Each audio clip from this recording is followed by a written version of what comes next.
Hey Vinyl Community, Jeff here again. This time I'm going to be jumping on another contest for a new channel to me, actually. I ran across this. This is the good, nice thing about contests is people see them. You have a friend of yours enters a contest. You go check out the contest and realize I'm not a friend of that person. You subscribe, blah, blah, blah. That's how these things grow. Yeah, and anyway, so it's Joycom channel's Middle Life Crisis Rants. And I have checked out a couple of his videos, and he's very much into the punk scene, very much punk rocker. So, you know, I don't have as much of a connection with the punk rock scene, but basically the contest is he's celebrating 100 subscribers. Now, the contest started a few weeks ago. He's over 200 now, so he's doubled his number just from having the contest, which is always cool when small channels can grow real quick like that.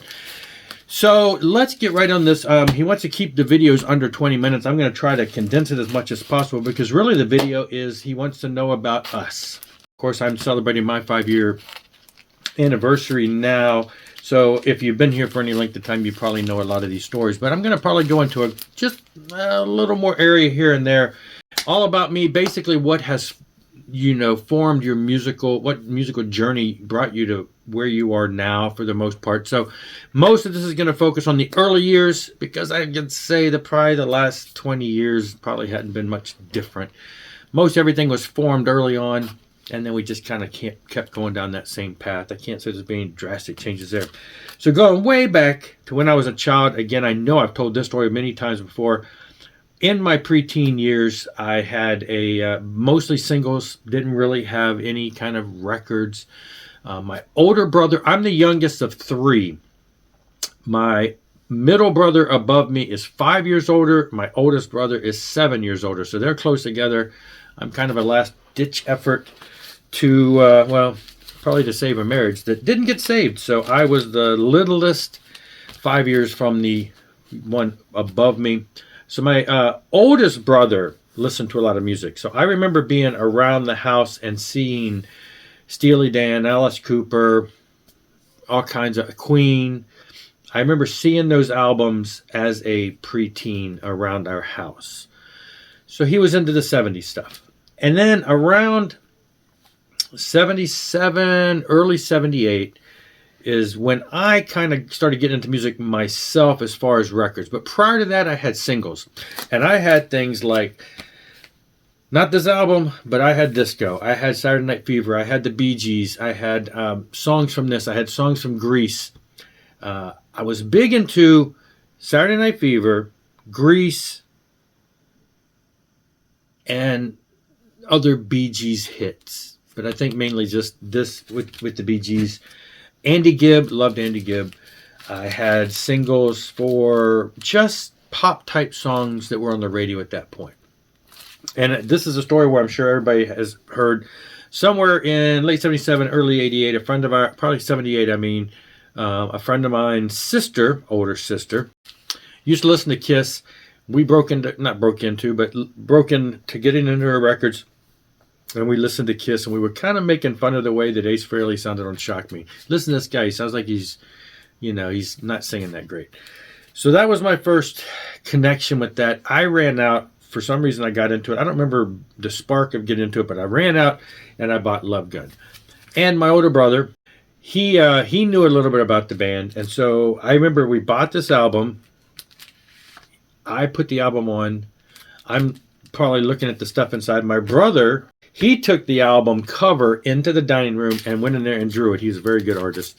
And he sat there and drew these 4 pictures while I was in the other room listening to it. Vivid memory right there. Just vivid memory of him doing that. And so that was where it started for me, was Love Gun. And I listened to this album over and over ad nauseum, just over and over and over.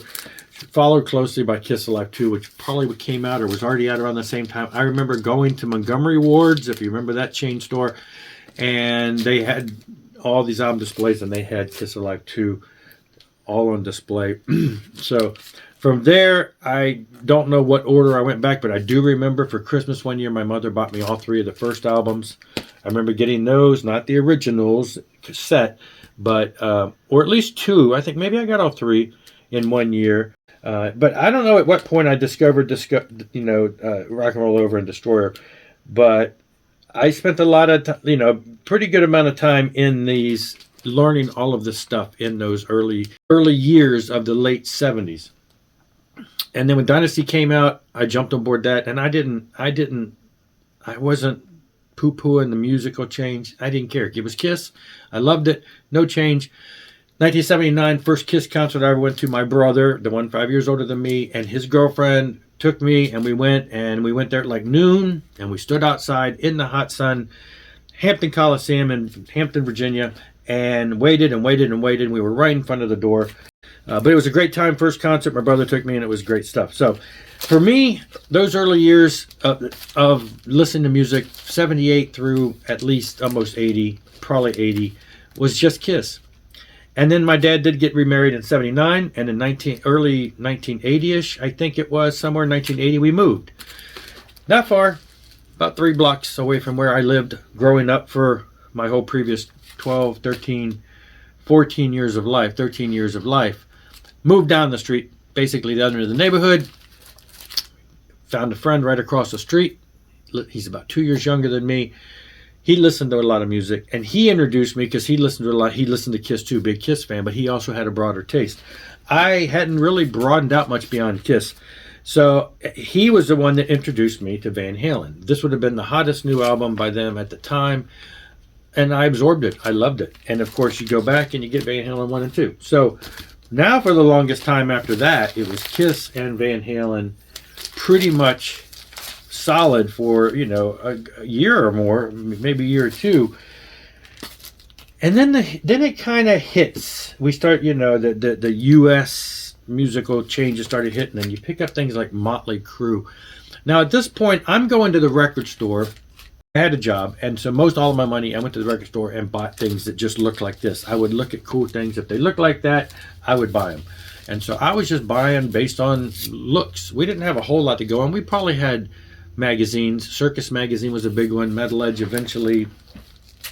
Hit Parader. Things like that. So started just buying anything with hair.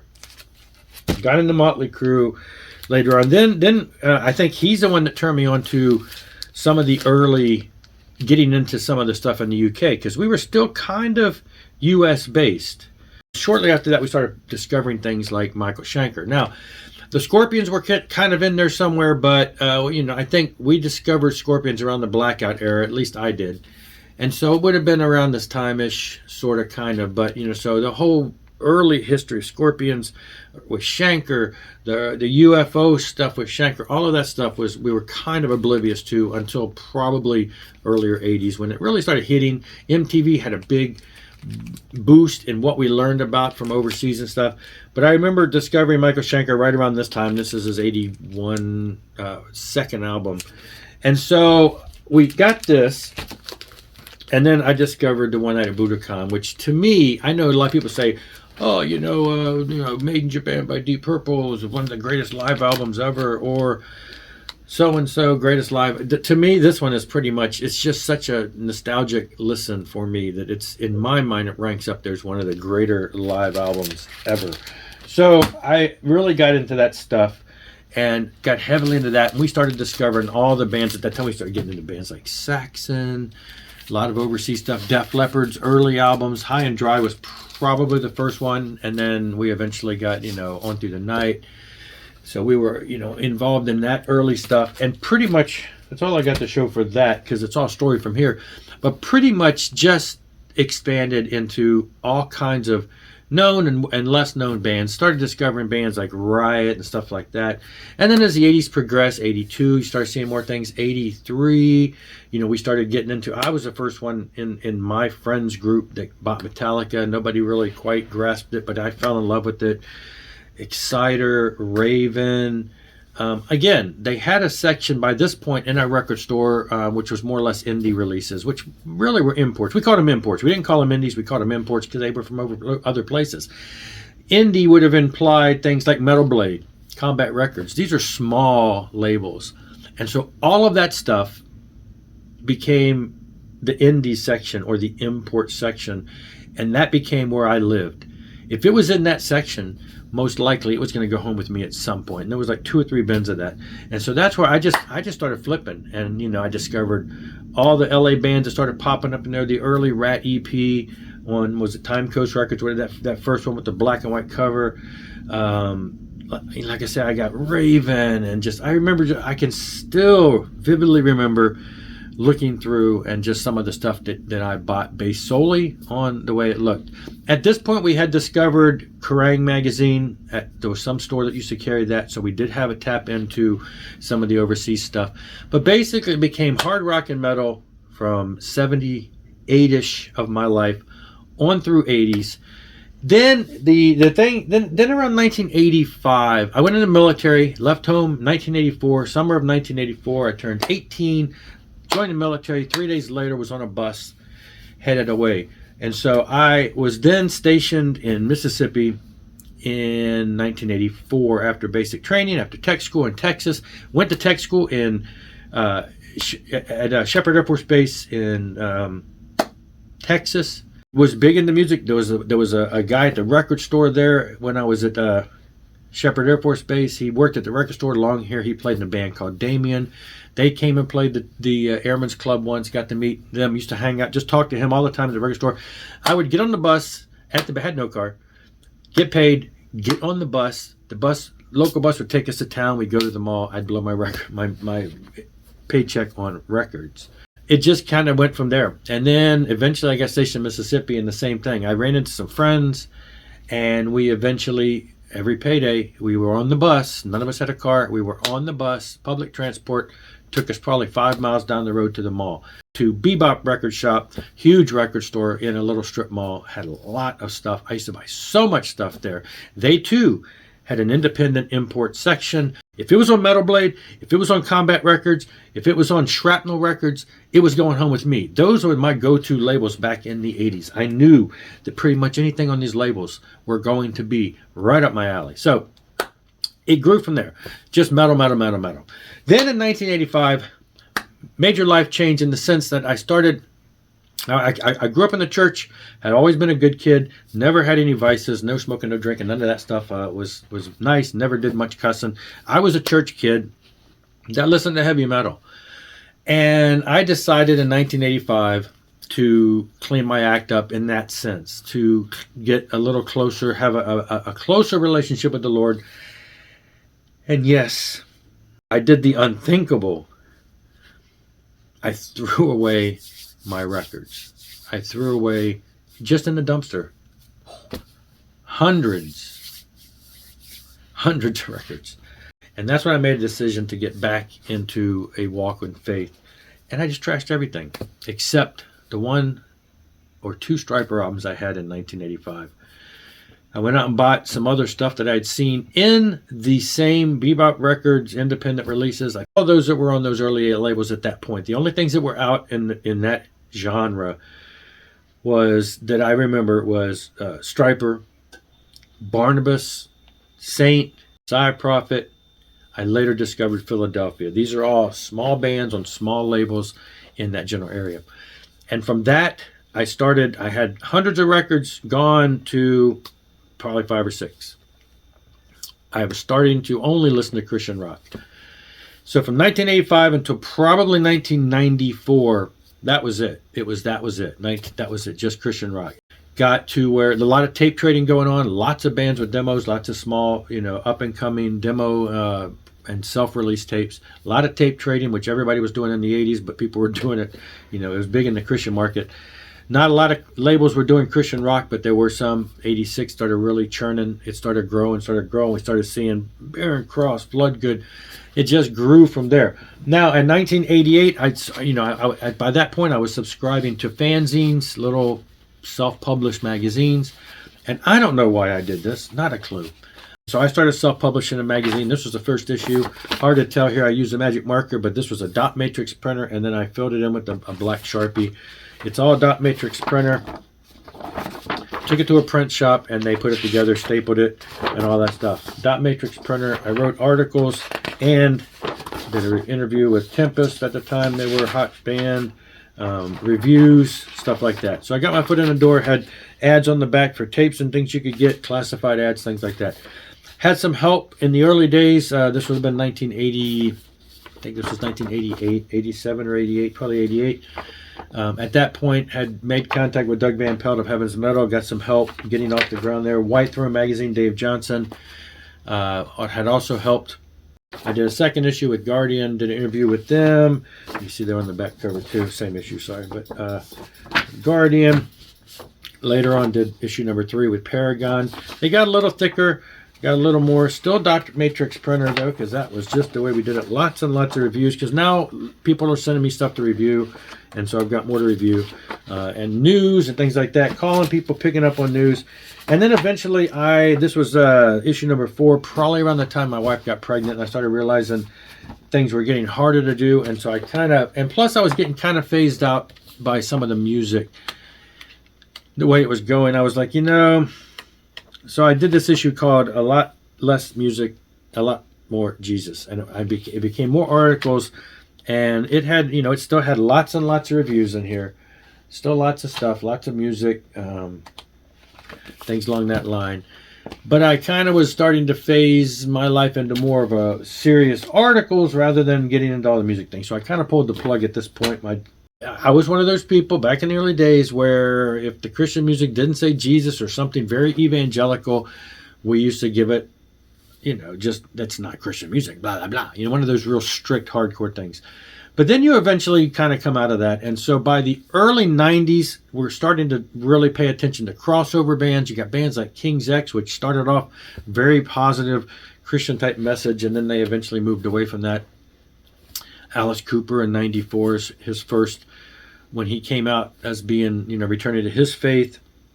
He did The Last Temptation, lots and lots and lots of Christian imagery there. So a lot of that we started those bands that were on that edge. They were crossover bands, and so that kind of stuff started swaying my views a lot on music. And to where around 94 and we moved in 94 to New York, where my wife is from. We left Mississippi, moved to New York, new friends, new surroundings. I started loosening the grip a little and getting back into buying mainstream music. So really, if you think about it, if you go back and looked at all the releases that came out from 86 to 94, I missed all that. I missed that that whole era of so many bands. The Crazy Nights, Hot in the Shade era of Kiss, so many. All the Skid Row era, the Cinderella stuff, all of those bands that came out in the late 80s, I was oblivious to. It was all Christian music at that point. So when I got back into music in 94, I'm still playing catch up for those whole years of missing, those like roughly 8-year period there of missing music and trying to catch up with that stuff. The whole Iron Maiden era of Somewhere in Time all the way through No Prayer for the Dying type stuff. I didn't, that passed right by me. So I was still growing musically, same thing, metal all the way, just a slightly different worldview in the lyrics. And then in 94 started to open back up to that, started getting back into that, learned about Dream Theater because I lived in New York at that point, on Long Island, not far from where they lived. Got back into all the bands that I got to, caught up with this, going back and getting back into some of my favorite bands, Queensryche, Helloween, Wasp, all of that stuff, picking all this stuff. So I basically caught up for where I lost time and continued from there. So really, life has been about the same since then. It's just been a growing. But I also, because of that 86 to 94, I totally did not even give close attention at all to grunge. When the 90s rolled around, I was still listening to, Christian power metal and bands like that. The Christian metal was still there. And even in 94, when I got back into music, I never went back picked up any of the grunge or the alternative rock. I never got into any of that stuff, aside from the few bands I've talked about, like Collective Soul and stuff. And in Collective Soul, I got into, for the most part, another crossover band. Lots of religious imagery there. The singer's father is a pastor, and so he's a good old boy there. And there's a lot of stuff in there that connects to spirituality. And so I connected with that in Collective Soul. So they're one of those crossover bands that I hooked onto. Other than that, did not pay attention to any of that. So for me, all those 90s bands, which is why I say I don't like 90s music, I zoned out. when I got back into metal in 94, I got back into metal. I got back into Euro metal, bands that were still overseas making music, Sabotage over here, you know, Sax, all these bands were still making it there. They have some albums in the 90s, which are kind of like, you can tell they're trying to figure out where they're at.